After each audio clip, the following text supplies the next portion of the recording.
Hare Krishna. So, we are continuing our discussion on the subject matter of Lord Krishna lifting the Govardhan hill. The lecture series was entitled The Hill That Thrills, and this morning we discussed the second part of this lecture series, and this evening we'll try and discuss a few more things from this wonderful story of Lord Krishna trying to lift the Govardhan hill. So this morning we were talking about how when all the Vrindavan residents, Nanda Maharaj and others, were making elaborate arrangements for a fire sacrifice to Lord Indra, Lord Krishna came and told Nanda Maharaj and the other residents of Vrindavan that there's no need to go and worship Indra. You just worship the Govardhan hill. It's the Govardhan hill that's providing us with fresh green grasses for our cows. It's the Govardhan hill that's giving us crystal clear waters for the people in Vrindavan. Worship the Govardhan hill with all the paraphernalia and ingredients that were meant for service to and sacrifice for Lord Indra. So Nanda Maharaj and all the residents of Vrindavan, they take everything that was meant for Indra Puja and they divert all the resources meant for Indra Puja to now satisfy Govardhan hill. They carry all the foods, they carry all the worship paraphernalia and put it all in front of Govardhan, Giriraj. And just as everything is offered there to Govardhan, Giriraj, Lord Krishna personally assumes the form of Giriraj or Govardhan and accepts all the food offerings. Everything disappears. And when everything is over, massive food offerings, he starts shouting, Aniyor, Aniyor, give me more, give me more. And they go around, collect everything and bring it and offer it to Govardhan. And even that is over. And finally when that is over, one Brahman comes and says, now there's nothing left, put a tulsi on it and Krishna will be satisfied, Govardhan will be satisfied. So they come and put a tulsi leaf on the offerings and the Supreme Lord, Sri Krishna, now as Giriraj or Govardhan, is completely satisfied. So it's wonderful to see that Govardhan plays two roles. One role is that of God, and second role is that of devotee of God. It's a very strange thing. If one is a God, then he's not a devotee. And if one is a devotee, then he can't be God. If all those who come to worship Krishna here are devotees of Krishna, they don't call themselves God. And when Krishna is standing there on the altar, we don't call Krishna a devotee. But Govardhan plays these two roles. The role of Krishna and the role of a devotee of Krishna. Just like Sri Chaitanya Mahaprabhu. He plays the role both of God and a devotee of God. 500 years back, Krishna is thinking to himself that people in this age of Kali Yuga, they're very, very difficult to approach. No one is coming to God. No one is coming and taking shelter of the lotus feet of the Lord. So what does he do? He has a big trouble in his mind. Because in the Gita he says, unless and until someone comes to me, I do not offer him that shelter. A person has to approach the Lord in order that the Lord gives him shelter. Now, how is the dilemma going to be solved? In Kali Yuga, no one is going to approach the Lord. They'll approach everyone else and everything else except God. Every other place is full except the temple of the Lord many times.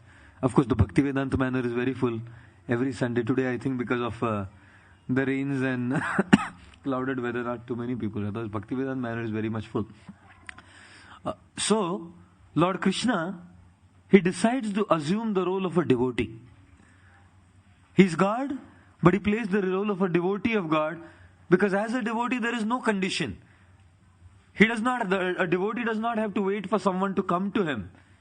A devotee can personally run after people and say, okay, you take God now. That's Kali Yuga. Patient doesn't come to doctor, doctors have to run after patients. That's the age of Kali Yuga. And therefore, Krishna comes in this age of Kali Yuga as Sri Chaitanya Mahaprabhu, playing these two roles. One role is that of God, and the second role, that of devotee of God. Govardhan also is the same. He is God himself.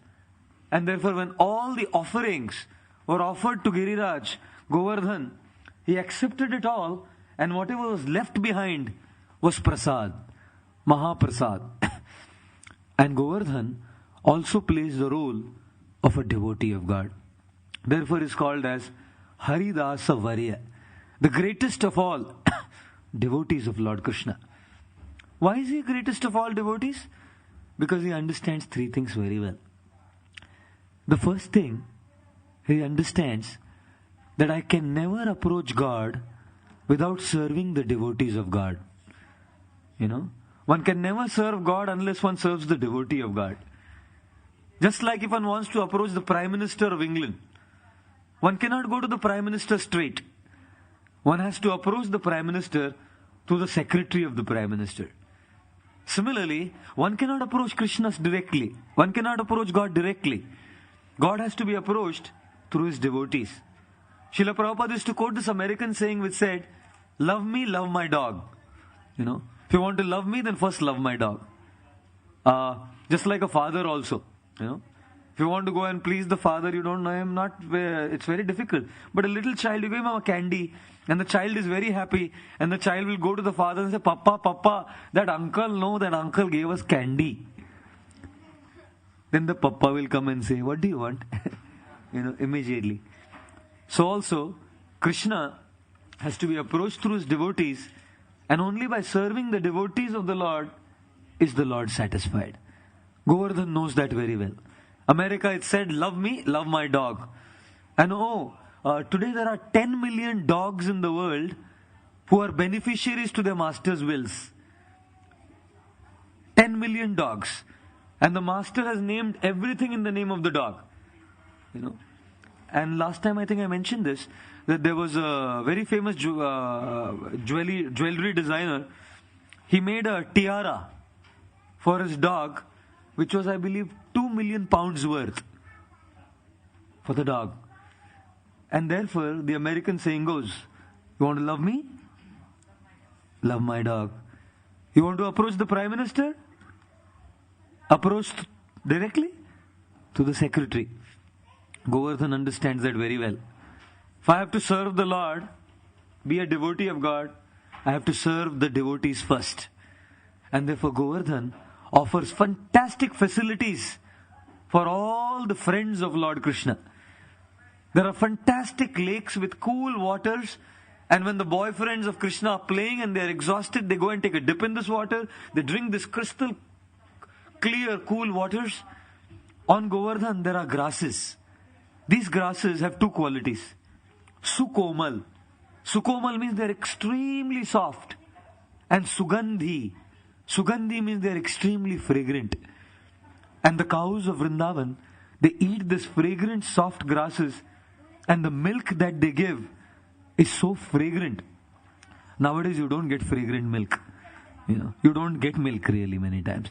Milk nowadays, I don't know how it is here in India, there is more water, few drops of milk are added, in that. There's a liter of water and 4 drops of milk are added, some whitish color, and you think that's milk.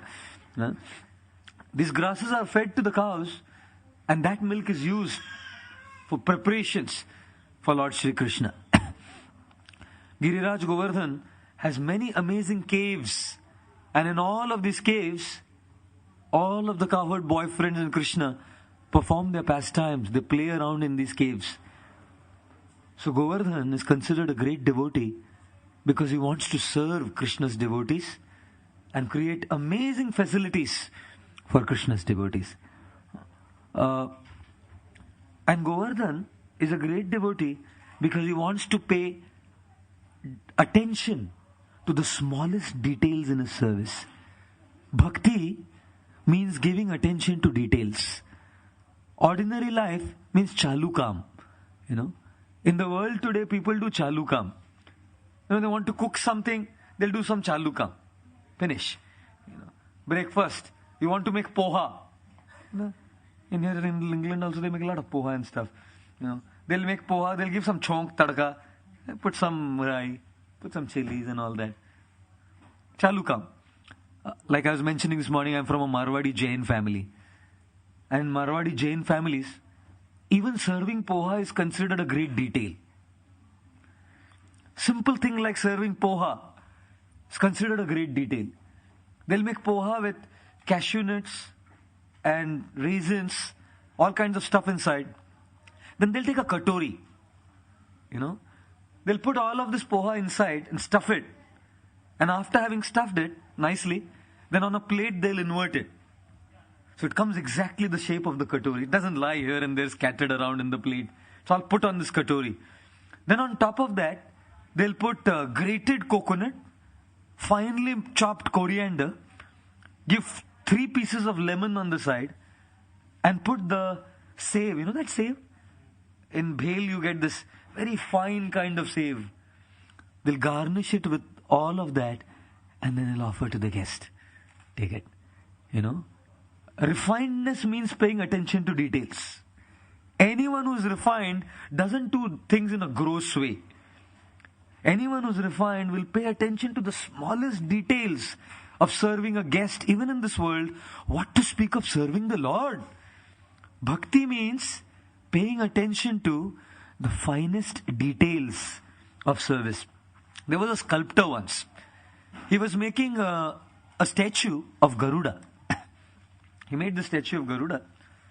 And after having finished it, he was making a second statue of Garuda again.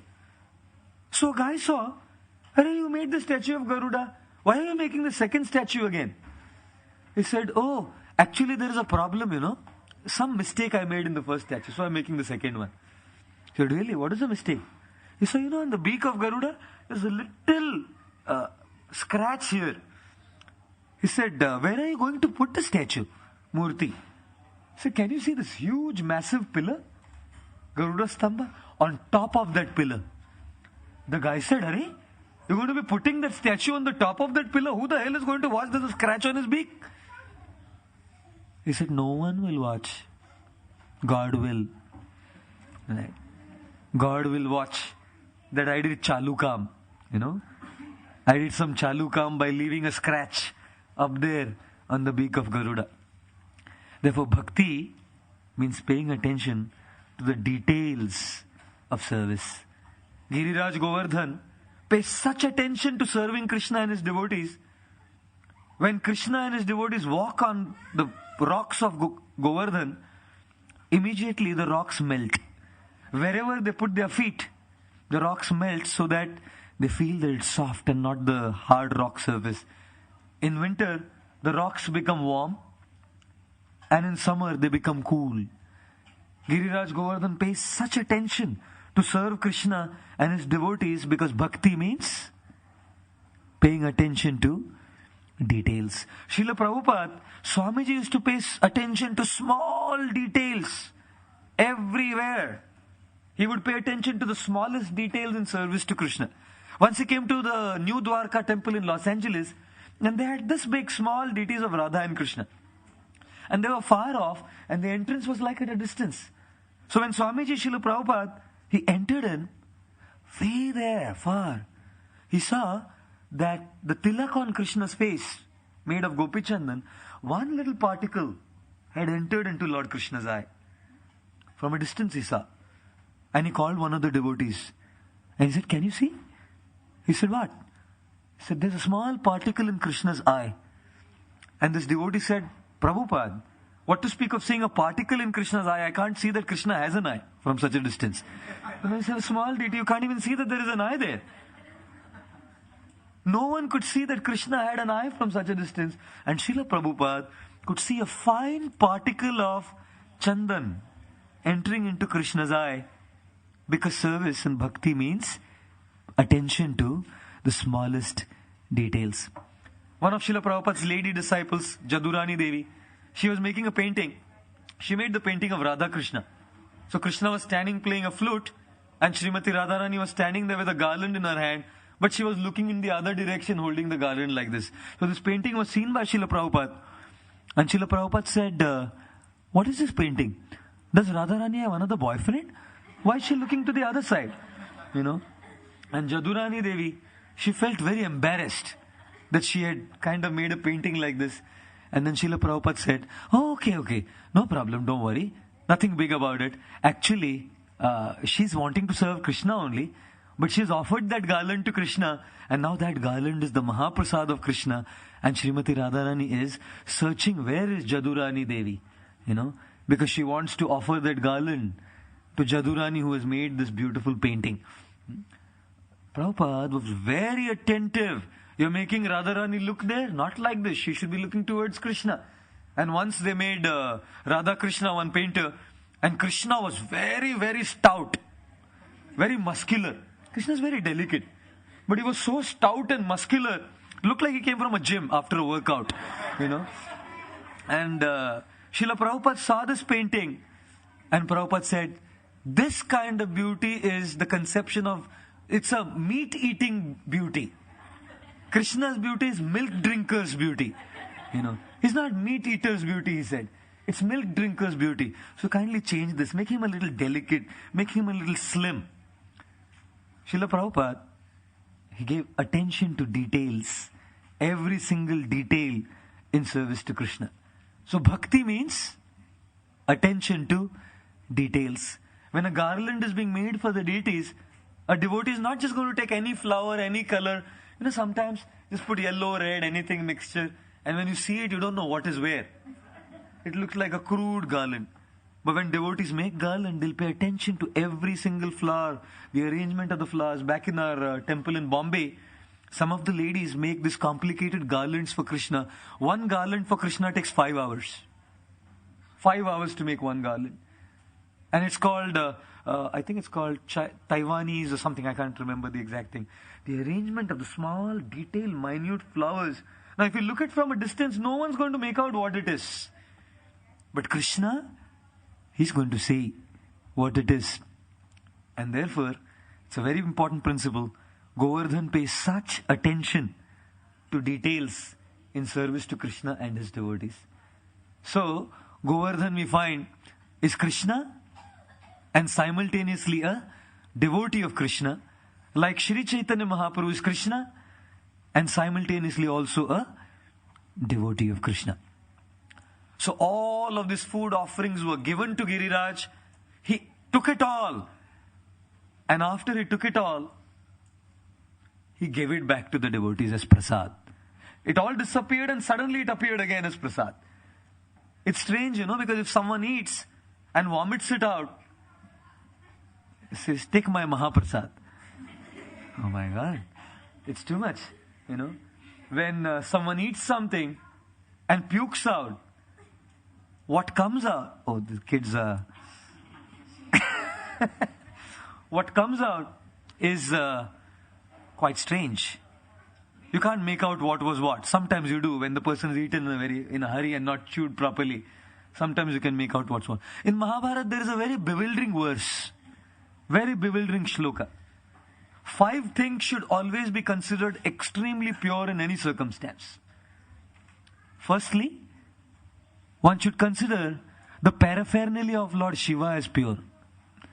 And what is the paraphernalia of Lord Shiva? Skulls? What do you consider pure? Skulls? Snakes? And he wears crematorium ashes on his body. What do you consider crematorium ashes as pure? The second thing that one should consider pure is the remnants of food eaten by someone. My God, eating someone's remnants? Too much. Of course, nowadays in Bombay, I don't know how they do it here. In Bombay, in colleges, 4 guys will buy 1 sandwich. 1 guy will take a bite, then give it to another. So it's common Mahaprasad. 4 people's Mahaprasad. And when they smoke a cigarette, they'll smoke a common cigarette also. 1 puff, 2nd puff, 3rd puff. And just that he doesn't lose it fully, he'll fly up and he will only put it to the other guy's mouth. So take it, because otherwise he gives it, he'll take it fully. It's common. Remnants are not considered pure. Other person's saliva is touching it. How can you consider remnants pure? Thirdly, one should consider the cloth coming from a dead body as pure and wear it. My God.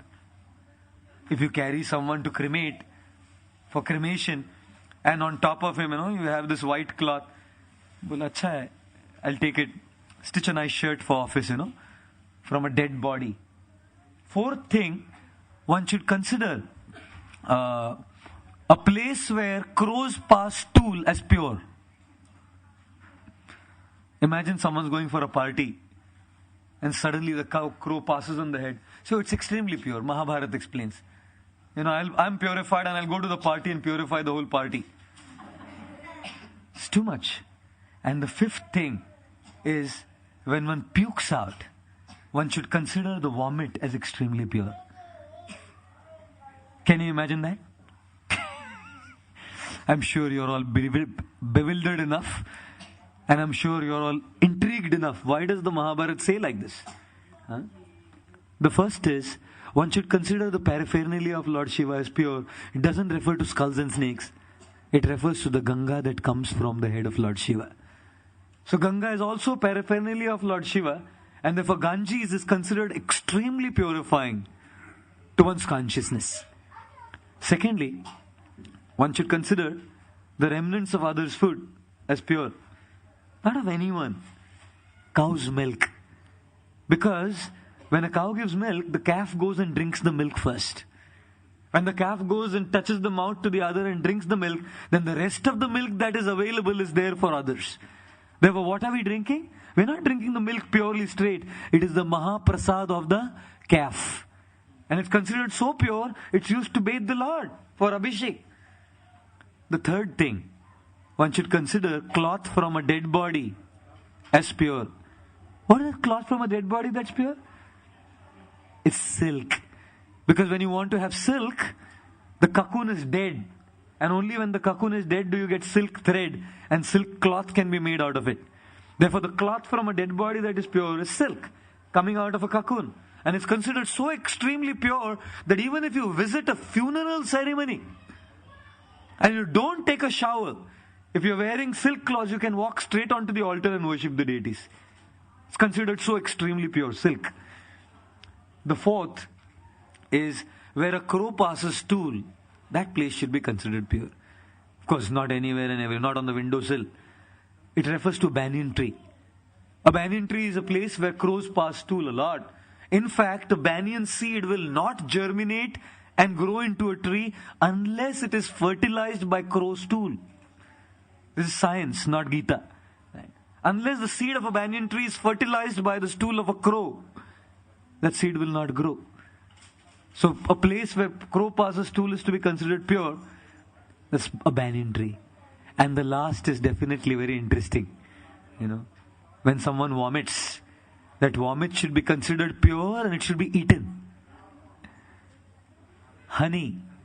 A honeybee will go flower to flower, collect nectar, and come to the beehive and vomit it out.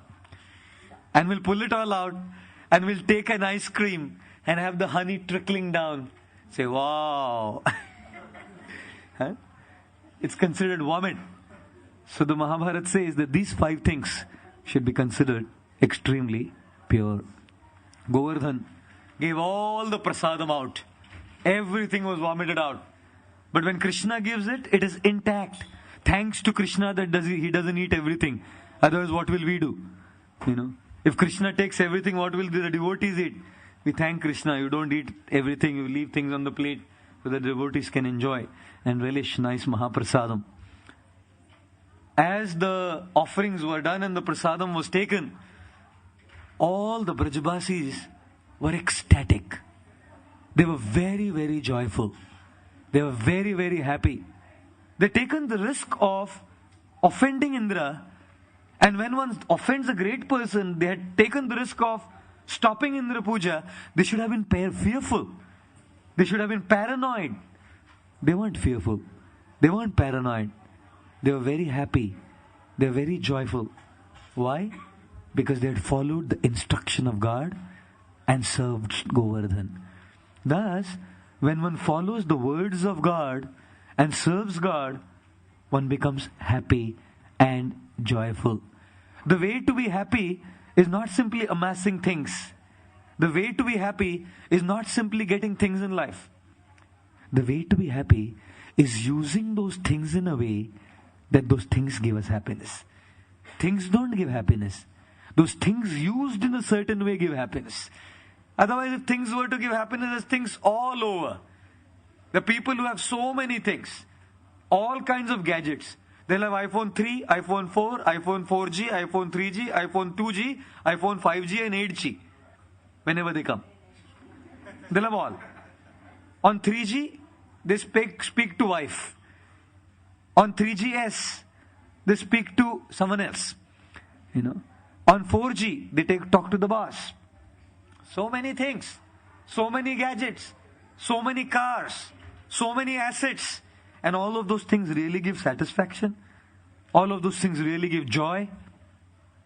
I haven't found one person, right? I've met so many people who have so much. And I haven't found one person who is happy simply with things, Not happy with things. But when those things are used properly for the right purpose of service to the Lord, then those things give happiness. Things don't have the ability to give happiness. The things used rightly have the ability to give happiness. And therefore the Brajbasis, they've taken all of their paraphernalia and used it in service to Govardhan. Because they had used it in service to Govardhan under the instructions of Lord Krishna, all of them felt immediately satisfied, gratified. Otherwise, everyone has a list of desires to fulfill. But these people were totally contented and satisfied. One man, 99 years old, he was dead. And when he went to the heavens, he saw the beautiful heavenly damsels. He saw the wonderful facilities of heaven. And he said, late aaya main idhar. He said, अगर मैं रामदेव बाबा के पास नहीं गया होता ना 30 साल पहले ही आ जाता था इधर. If I wouldn't have gone to Ramdev Baba, I would have come here 30 years back only. Because 30 years got delayed because of pranayam and stuff. I lived longer and I missed the heavenly delights, enjoying the apsaras and the beautiful facilities of heavens. Of course, Ramdev Baba doing great work, bringing people to higher levels of life through yoga, pranayam, and making people to understand things in a deeper way. Therefore, satisfaction doesn't come simply by resources and facilities. It comes when those resources are used properly in service to God. And therefore we should all use what we have. Our body, our mind, our words, our family, our house, our resources. Everything in service to the Lord in a way that each of those things now get the potential to satisfy us and give us fulfillment. Srila Prabhupada gave the example that when you water the root of the tree, automatically the parts are satisfied. Krishna is the root of the tree.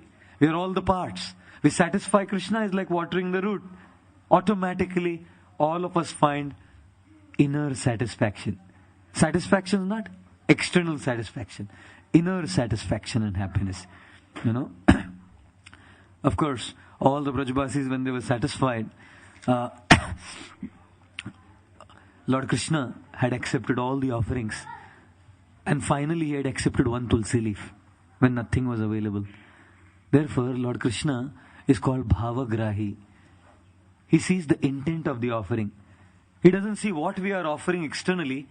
He sees whether we are offering our heart. It's not a question of offering a big feast to Krishna, or it's not a question of offering one small roti and sabji to Krishna. It's a question of offering our heart. Through a massive feast with calzones and pizzas and burgers, ice creams. What we are offering is not calzones and ice creams. We are offering our heart through that. And someone may be offering a small little rotli and bateka no saag, potato sabji. What is offering is not a rotli and bateka no saag. What is offering actually is a devotion of his heart. And Krishna tastes that devotion of the heart. Krishna was very satisfied with the massive offerings that were offered. But if we don't have the massive offerings, no problem. Any little thing that is offered to Lord Krishna with sincere intent of pleasing him, Krishna is very much satisfied with that. The problem, however, of this world is someone's happiness is others' misery. you know. When it's rainy season and cold winters and everyone's falling sick, people around are miserable and the doctors are ecstatic. They're joyful. Business time, you know. When it's massive rains and vehicles skid on the streets, I don't know how much it happens here, but in India when it's monsoons, vehicles skid. And all those who have automobile garages, they're very happy. People are breaking their cars down and they're very happy. Someone's joy, another person's suffering. When all the residents of Vrindavan were very, very happy, there's one person who wasn't happy, and that was Indra. Indra wasn't happy because Lord Krishna had told all the residents of Vrindavan to stop the offerings to him. His puja had been stopped. And therefore life is such. We are happy so long as we get our quota. As soon as the quota stops, we say no. Now what's life? So long as God is giving us our quota, fine. As soon as the quota stops, say, better not go to God. He's not giving us our quota now.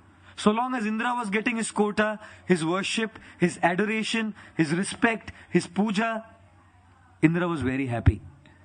As soon as this was stopped, Indra was now miserable. He couldn't stand it. I have been worshipped by these residents of Vrindavan for ages, and now this little talkative boy, Krishna, he stops my worship. I cannot stand it. I cannot handle it. In Bengal, there was a very wealthy man. And the problem with this wealthy man was he wouldn't get servants to work in his house. Of course, that's a problem in England. You know, it's not easy to maintain servants here.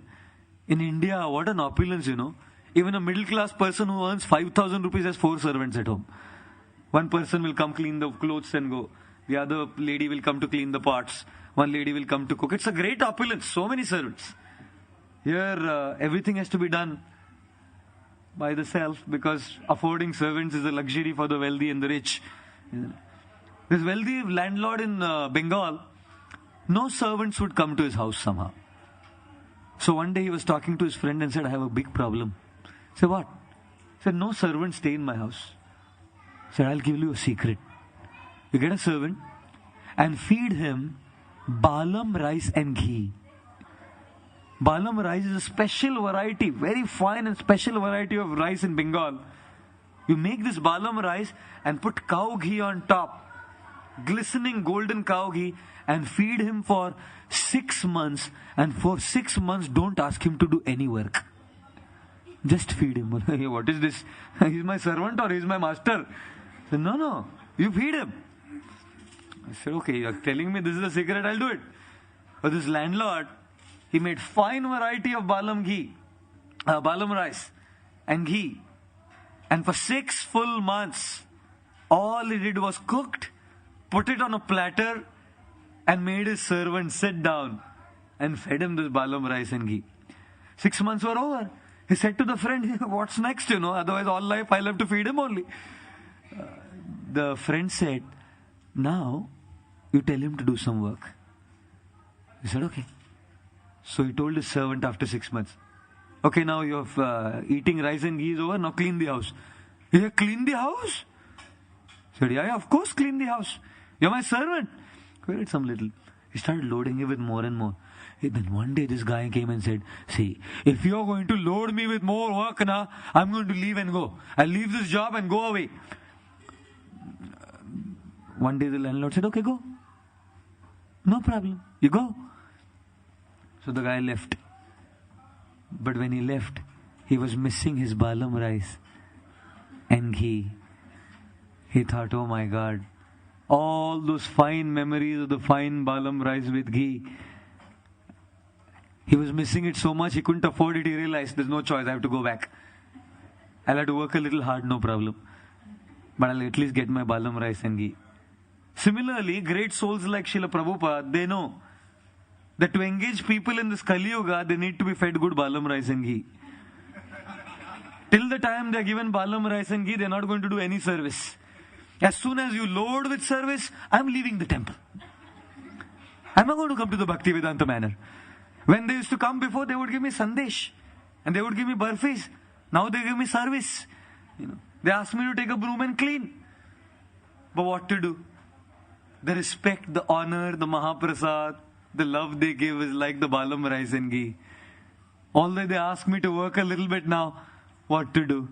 I have to keep coming again and again. You see? In one of our temples in Europe, one guy, new European, I think it's Italy, one guy came in and the pujari saw he's coming in, new fellow. So he decided to give him some prasad. It was a night offering. So there was a glass of condensed milk, rabdi. So he told one devotee, go and give this fellow here. So this devotee came and gave this rabdi to this man. And the guy took this rabdi. He said, wow, it's far out. Never tasted something like this in my life. I must go back to this temple. Every day he started coming, not because of Krishna, not because of devotees, not because of books, not because there was something very inspiring to him. What was nice for him was the balam rice and ghee in the form of rabdi. He said, wow, great. And he took this rabdi so much, he got transformed and he started chanting Hare Krishna. He started reading the Gita. He started following Krishna consciousness. He became a devotee. He decided to move into the temple. And the day he moved into the temple, in the night, the pujari came with a glass of condensed milk again and handed it over to him. He said, oh, how loving. He said, can you see that guy in the corner? Give it to him now. Now your job is done. Now the balam and rice and ghee must go to the other guy. But I must tell that the greatest balam rice and ghee is appreciation. It's not food. It's not just some gifts. It's appreciation, encouragement is greatest balam rice and ghee.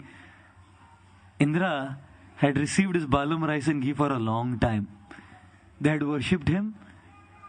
They had offered sacrifices to him. And suddenly rice and ghee stopped. Who asked to stop? Krishna asked to stop. This talkative 7-year-old boy said, stop that puja to him. Stop respecting Indra. Stop worshipping Indra. This guy was very upset now. For a person who is honored, dishonor is worser than death. Cannot handle it. And therefore, Indra being so furious, he decided to shower Vrindavan with massive downpour of rains. All over the sky there were dark, ominous clouds called the Samavartak clouds, which are meant to be coming up in the sky at the time of annihilation. All of these clouds came up and there was massive downpour. Every drop of rainwater was like a massive pillar. There was pitch darkness all over Vrindavan. No one could see anything. There was thunder, lightning, and such rains of devastation that would destroy the entire Vrindavan. When this devastation began, all the Brajbasis, they were scared. They would die in such massive rains meant for annihilation. And therefore another nature of this world is, whether you're a devotee or not a devotee, suffering is always here. There's no question of not suffering. If you ever thought that I will become a devotee and suffering will go away, all these Vrindavan residents are devotees of Krishna, and look at the suffering coming in the form of massive rains that Indra is sending. Therefore, those who come to the path of spirituality should never have any utopian ideas about spirituality. People, when they come to the path of Krishna consciousness or spirituality, they have utopian ideas of spirituality, that spirituality will make us all free from suffering. There will be no trouble in life. Everything will become rosy, cozy, everything will be set right, all the problems will be gone. That's the promises made by some kind of false people out there. In Mumbai, if you go in the local trains, there's this advertisements there in Hindi. I can translate into English for those who don't understand later. In Hindi they say, Prem Prakaran, Vashikaran, Naukri Dhanda, सेहत की समस्याएं, court कचहरी, किसी भी प्रकार की समस्या के लिए मिलिए बाबा रजा मुराद बंगाली से. Oh my God. If you have any problem, heartbreaks, love affair not working out, married life coming to the verge of a divorce, any legal complications, health problems, any problems, simply come and meet Baba Raja Murad Bengali. And what does Baba Raja Murad Bengali do? He gives you a talisman. You know what a talisman is? In Hindi they call it tait.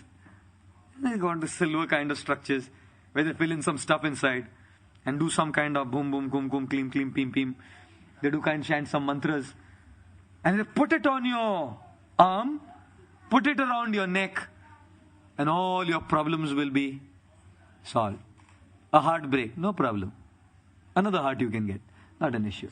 No problem. Don't worry. Everything will be sorted out for you. All false promises. Lord Krishna in the Gita never makes false promises. This material world is Dukkhalayam, and it will remain Dukkhalayam. For everyone else it's Dukkhalayam, and by coming to Krishna it doesn't become Sukhalayam. It still remains Dukkhalayam. The difference is, when misery comes and suffering comes in the life of a devotee, he has two things with him. He has Krishna with him, and he has devotees with him. Whereas a person who is not on the path of spirituality, he doesn't have God and devotees of God to support him, to guide him, to help him in the time of difficulty. Therefore we should remember, misery is inevitable. Suffering is optional. What comes in life is inevitable. Whether we allow that to affect us is optional. When we are with Krishna, taking shelter of Krishna, when we are with the devotees of Krishna, who are all around us to help us, then yes, the worst situation in life can be handled with great strength and faith. Therefore, this morning I was sharing in our seminar on cultivating positive thoughts. A ship is sailing on the waters. There's water all over. And the ship sails on the water. Whether the ship will sink or sail depends on whether the water gushes into the ship or doesn't gush into the ship. If there's a hole in the ship, all the water enters in and the ship sinks. The same water that's meant to make the ship float makes the ship sink when there's a hole in the ship.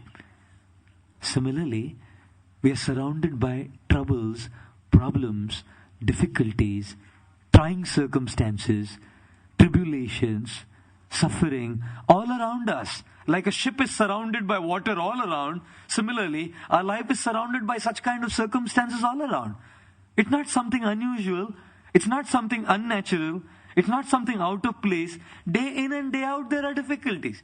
Sometimes there's difficulties coming from the family. Sometimes there's difficulties coming from the government. Sometimes there's difficulty coming from the mind. Sometimes there's difficulties coming from the body. Sometimes there's difficulty coming from the boss in the office.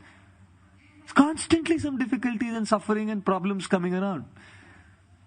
It's all around like the water of the ship. If there is a hole, that water enters in and makes the ship sink. Similarly, if there's a hole in the heart, all of these difficulties, problems enter our heart, affect us. The inevitable was there, but the suffering was optional. We could have allowed our heart to remain sealed without having a hole in the heart. Krishna and Krishna's devotees seal that hole. The personalities that seal the hole is Krishna and his devotees. Otherwise, all these miseries and troubles are there to make a big hole in the heart, and no cardiac surgeon can fix that hole. Every little thing affects us. Someone says something, we are upset. Someone does something, we are upset. Someone eats in a certain way, we are upset. Someone walks in a certain way, we are upset. How much it affects us. And therefore, do not ever have a utopian idea of spirituality that if I come to the path of spirituality, suffering will all be gone. If suffering were gone, why were these Brajbasis who were devotees of Krishna on the path of Krishna consciousness being subjected to such massive suffering in the form of massive pillars of rainwater. It was pillars like water drops meant for devastation. All of these devotees of Krishna would be submerged in the deluge of these rains and would be destroyed, never to see the light of the day again. So, don't get carried away by these new age ideas that if I take to spirituality, everything will be sorted out for me. What will be sorted out is our inner consciousness. Outer things never get sorted out. Our inner consciousness can definitely be sorted out in a way that our whole is sealed. Krishna and his devotees and their support systems will seal our hearts in a way that what's around us won't affect us. And therefore, we have to know one thing. If there's trouble, do one thing. Run to Krishna. All the Brajavasis, when it started pouring, they didn't know what to do. They knew one thing. Let me run to Krishna. Krishna, Krishna, Mahabhaga, Tvannatha Sharanam Prabho. My dear Lord Krishna, oh Lord of the most fortunate ones, you are our master. You are the one who can save us from this trying circumstance, this suffering and this difficulty. You're the only one who can protect us from this. And therefore, if not in good times, at least in bad times we can think of Krishna. We should be thinking of Krishna all the time. And if we can't think of Krishna all the time and can't come to the temple all the time, at least when there is a difficulty, we should run to Krishna and take shelter of Krishna, who will help us to remain unaffected in such a situation. Shri Krishna Sharanam Mama. Krishnaika Sharanam. Taking shelter of Lord Sri Krishna. Last night I was telling a story. One guy was trying to walk over a bridge. A very shaky bridge. Water underneath. Big river. And as he was walking on the bridge, he realized that the bridge is very dodgy, it's very shaky. He'd fall into the waters.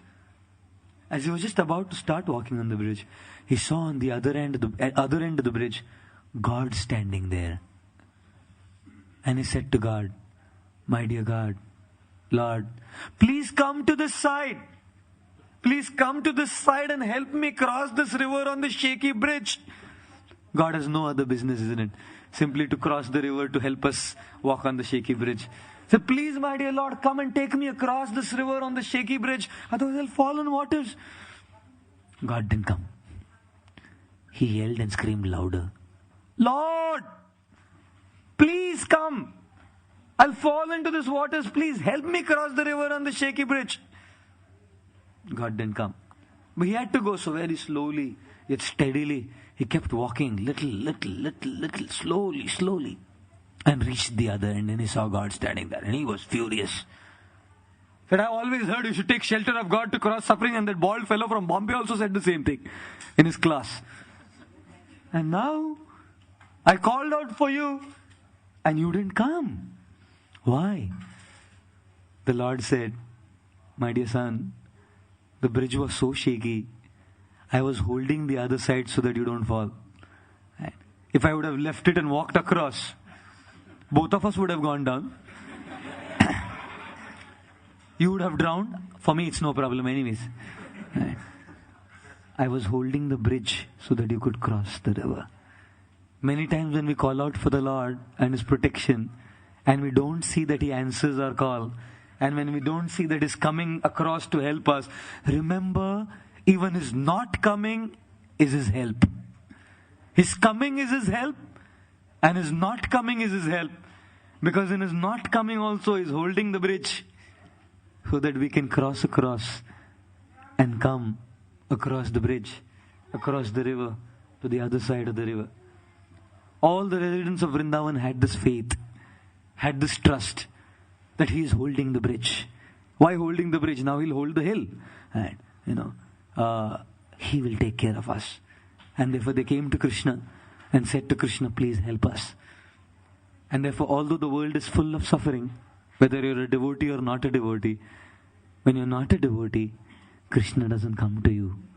When you're a devotee, Krishna and His devotees are there to help us. Always remember the famous dictum again, Misery is inevitable. Suffering is optional. Whether we allow that misery to affect us or not is our choice. Lord Krishna came running towards Govardhan, Giriraj. As he was running towards Govardhan, Krishna's energy, the Yoga Maya Shakti, made such an amazing arrangement that not a single drop of water fell on Krishna, and the path where Krishna walked, everywhere, massive deluge and flood, and only the path that Krishna walked on, dry. And not a single drop of water touched Lord Krishna. As Lord Krishna came there, he lifted up the Govardhan hill. He was 7 years old. With the last finger of his left hand, he picked up the Govardhan hill and held it up there for 7 days and 7 nights. And it's not that he was frowning.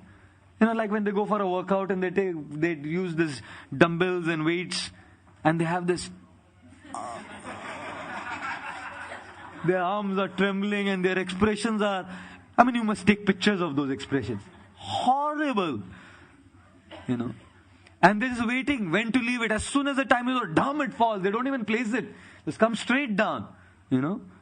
Krishna is lifting this and giving a beautiful smile. That is God. Anyone claims to be God, na? Let him lift Govardhan hill first. Anyone can say, I am an incarnation of God. India is full of such people. Lot of gods appear in India. You know. Somehow, even today.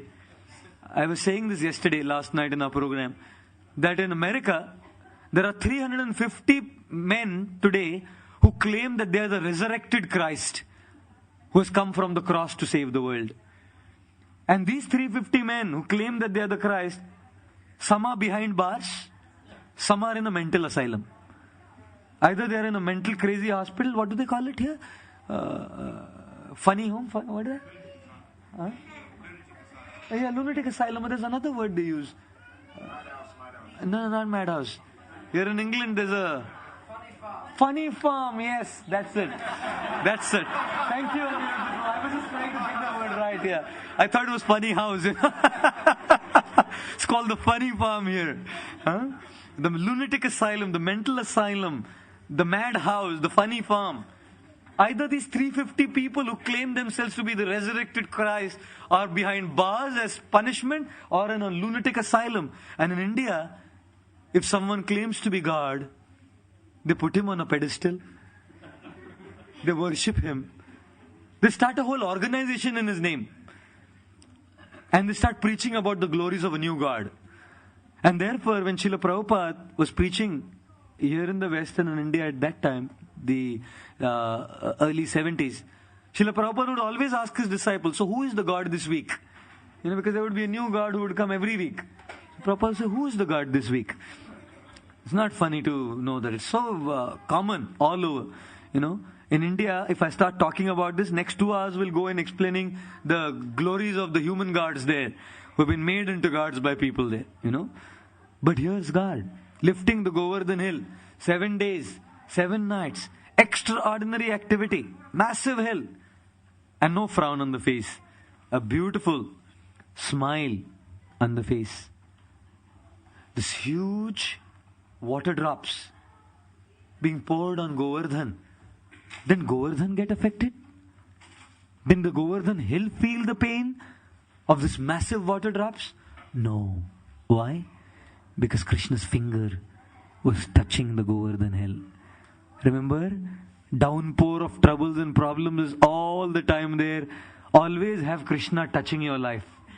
As soon as Krishna touches, the miraculous magic touch of Krishna comes in life, let whatever come, doesn't affect a person. Just like Govardhan Giriraj. Krishna's finger touch, all this massive water drops did not affect Giriraj, Govardhan. In fact, the lions and the deer moving around, they were feeling Krishna's holding, they were in such ecstasy that the lion was roaring up there in the cloud loudly. What the hell you're thinking you're doing? Massive rain going on there. The lions were roaring, the deers were moving around, and Govardhan had no issues because of the touch of Lord Sri Krishna. And when Krishna held the Govardhan hill, he called all the devotees, all the residents of Vrindavan, come under the Govardhan hill, like a massive umbrella, And therefore, we have to remember, sometimes it needs a massive calamity for everyone to come together. We are all in our own worlds, we are all in our own lives, we are all in our own shells. Sometimes a calamity, a catastrophe, brings everyone together, unified, under that one shelter, the shelter of Giriraj, under that one shelter, the shelter of the lotus feet of the Lord. Bhaktivedanta Manor is a testimony to this principle. When there was this trouble for the entrance to the Bhaktivedanta Manor, there was a massive campaign that was done. All the congregation members, the Hindu Forum of Britain, the Hindus, everyone was here. Everyone doing their own japa, their own sadhana. They were satisfied. They were living their lives peacefully.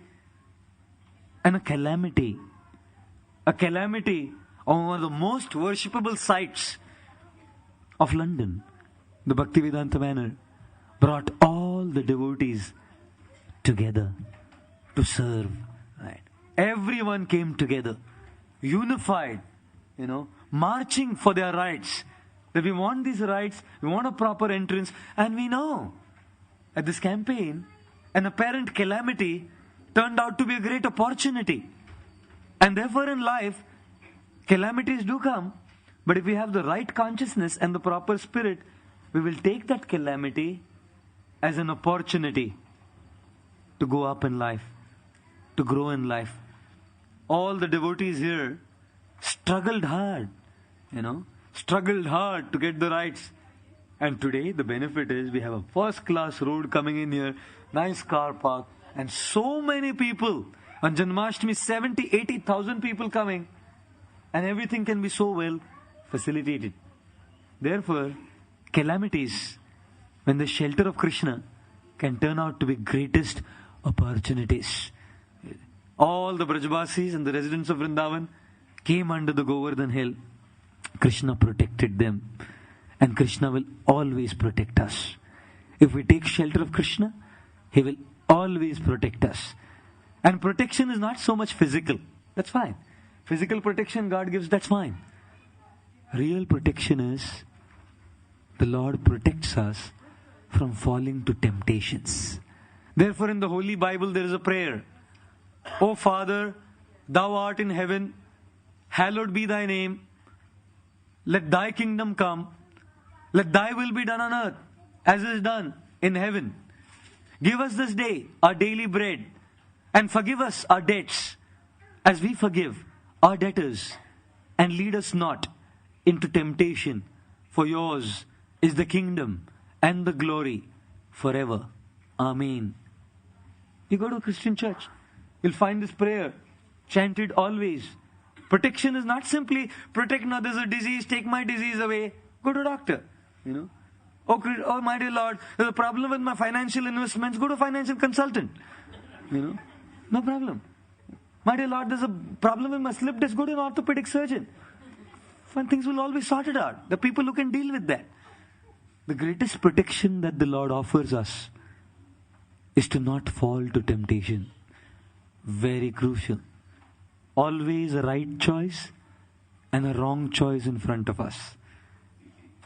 And the way we are and the way the world is, usually we tend to fall to the wrong choices.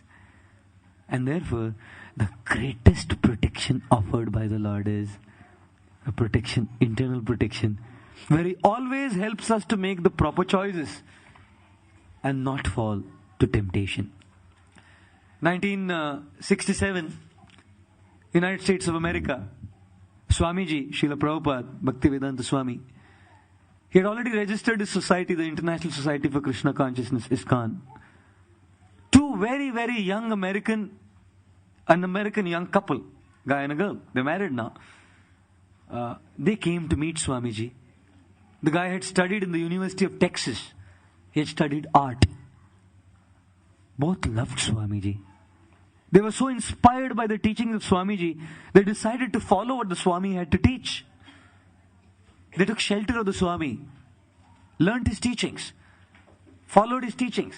And they even went to the extent of taking initiation, and their American names were now changed to Indian spiritual names. The guy became Gaur Sundar Das, and the lady became Govinda Dasi. This couple, very dear to Swamiji, traveling around with Swamiji as the secretary. Once they were living in New Jersey, United States. While they were living in New Jersey, 67, 68, one of the problems in those days was the Vietnam War. All the young guys in America were being drafted for the war. Whether they believed in the war or not was not the concern. Whether they really had the guts and the ability to fight or not was not the concern. They just needed young blood. People who could just be drafted into the army and go out there and fight. Gaur Sundar, young man, he was coming from a military family, and his family wanted him to be an Air Force pilot, but he had gone to the University of Texas to study arts. And now was the time. Although he had not been an Air Force pilot, here was the time to go to Vietnam and at least fight for the nation. Although he didn't want to, although he didn't know how to do it. And the family was pushing him. Hey, go. They didn't call him Gaur Sundar, whatever his American name was. You must go. And he didn't want to go. And Swamiji didn't want him to go either, because the purpose wasn't right. As they were living with Swamiji, one day the doomsday came. The letter came for Gaur Sundar to be drafted in the American army for Vietnam War. He came to Swamiji and said, Swamiji, I have to go for the Vietnam War. I don't like to go, I don't want to go, I can't go, I don't know what to do about it. I want to be here and serve the Lord. What should I do? I said, what choice do you have? You have to go. Swami said, don't worry.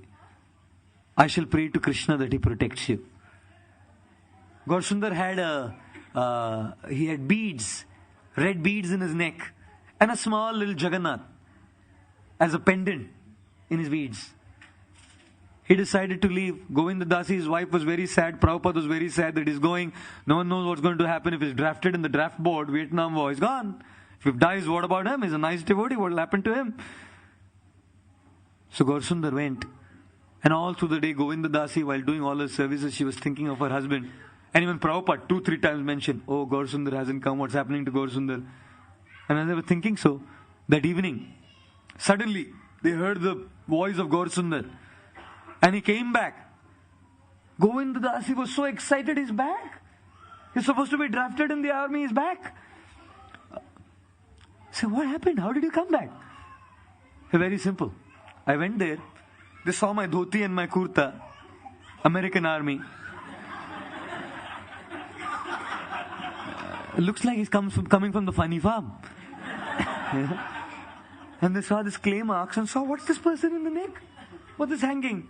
And when they saw this, they asked him, what is this? He said, this is God. Very weird God. And then suddenly sitting there in front of the guy who was interviewing him, Gaur Sundar started rolling his eyes upwards, as if in a yogic trance. And the guy who was supposed to draft him realized, normal nahi aadmi hai. This guy doesn't seem normal. So in those days, they had several statuses. They had 2Y, 2G, 3Y, 4G, depending on the extent of your madness. He was given the status 3Y. पागल है, लेकिन पूरा पागल नहीं हुआ है अभी तक. He's not fully mad yet, but mad. Not suitable for our army. And he was taken out. And when he came back, Srila Prabhupada said, I was constantly praying to Lord Krishna for you, Gaur Sundar, that he protects you. They wanted you in the American army. I wanted you in Lord Chaitanya's army. And I couldn't lose you. I was constantly praying to Lord Krishna, that he'll send you back. And therefore, Krishna will only protect us when his devotees are praying for us. We should please the devotees and serve the devotees so much that every devotee is offering a prayer for us. Krishna, protect him or her. Krishna, take care of him or her. And when a devotee prays, Krishna listens. As soon as a favorite devotee of Krishna prays, Krishna listens and offers his protection. All the Brajavasis were protected by Lord Krishna when he lifted the Govardhan hill. Everyone underneath. But there was another protection also that was offered to another devotee. The other devotee was Indra. He had become proud. He had become proud of his controllership. I am the god of rains. I am the one who showers rains to give everyone grains. Otherwise, their life will have stains. It's important that they worship me. What the hell? They are not worshipping me. Who is this boy to stop my worship? Indra was very upset because he was proud. He was not the doer. He was simply a helper. Krishna is the doer. We are all helpers. But the problem is when the helper starts thinking he's a doer, that's where the problem is. When the position comes, one gets attached to that position, one gets attached to that particular kind of activity and forgets it's God who is giving it to me. Indra, very much affected. In this world, everyone thinks I am doing everything, I am great. Yesterday I was telling in our team leaders meeting, there was a drunkard, was totally drunk in India, called Sharabi, in India. This fully drunk guy, he was walking by a temple and he was asking the pujari, is दुनिया में सबसे कौन बड़ा? Who is the biggest here? So the pujari said, I have to get rid of him somehow.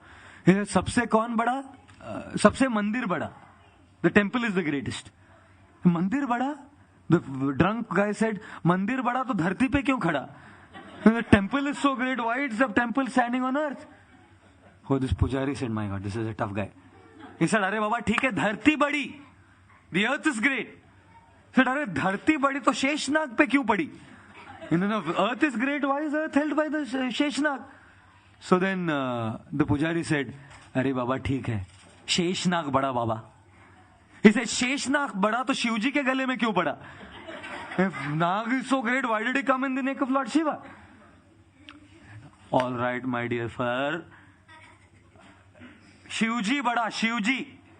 अरे शिवजी बड़ा तो कैलाश पर्वत पे क्यों खड़ा? Standing on the mountain. That the pujari said, अरे बाबा पर्वत बड़ा. The guy said, पर्वत बड़ा तो हनुमान जी के उंगली पे क्यों पड़ा? Hanuman ji held the parvat and ran Sanjeevani. Now this pujari was very upset. He said to the guy, मेरे भाई, you tell me, कौन बड़ा? This guy said, इस दुनिया में वो बड़ा जो एक बोतल शराब पीने के बावजूद भी अपनी दो टांग पे खड़ा. After taking a whole bottle, still this guy is standing on his legs. See my greatness. Oh my God. Everyone in this world is so proud of his doership and abilities. Indra had this problem, and therefore Lord Krishna wanted to purify Indra of his pride by showing that you are not the doer, you are the helper. It's I who appointed you there, and if you are not going to do things the right way, I have the facility to take your powers away as well. And therefore, when Krishna lifted the Govardhan hill, massive rains, all Brajavasis under, nothing happened to one Brajavasi. Indra started sending massive breezes and winds to topple Govardhan off Lord Krishna's finger. Not to any avail. Indra was absolutely humble, And then, for 7 days and 7 nights, under that one shed, Govardhan, all the residents of Vrindavan were constantly gazing at the beautiful form of Krishna. They had wanted to be with the Lord for all the time, but life is such you can't. And therefore this calamity had given them an opportunity to be with Lord Krishna 24/7, actually 24/7. For a whole week, 7 days, they were under the Govardhan hill, witnessing the beauty of Krishna. Imagine if I gaze at one of you for 10 minutes, non-stop. You'll think, this guy reads minds? Or does he have the ability to hypnotize others? Or probably he's coming from a funny farm. One or the others. You know. If you gaze at someone for 10 minutes, people can't handle it. They can't maintain eye contact with you for more than 2-3 minutes, 4 minutes. Suddenly they feel something's uncomfortable here. Why is he looking at me like this all the time? Look at Radha Gokulananda, standing there for last over 30, 35, 40 years. Come and gaze at him anytime. How many people coming and gazing at him? 1 hour, 2 hours, 3 hours, 5 minutes, 10 minutes. Look at him non-stop. And when you take his darshan, and he looks at you, that reciprocation is such an amazing reciprocation. In that reciprocation is satisfaction. In that reciprocation is protection. And in that reciprocation is upliftment. You know, all the Brajvasis under Govardhan Hill, non-stop gazing at Lord Sri Krishna. There was a massive downpour of rain outside, a flood outside, and there was a massive flood inside as well, under the Govardhan Hill. This was the flood of the tears of all the devotees, the residents of Vrindavan. They were so amazed by Krishna's beauty. They were so touched by Krishna's love that as they were gazing at the beautiful form of Krishna, torrential tears were pouring down their eyes, gliding down their cheeks, causing a massive flood underneath the Govardhan Hill. And therefore, bhakti is a reciprocation of relationships. In this world, there's only one ship that doesn't sink, the ship of relationship. Every other ship will sink. The only one ship that doesn't sink is relationship and friendship with God and God's men. He will never sink us.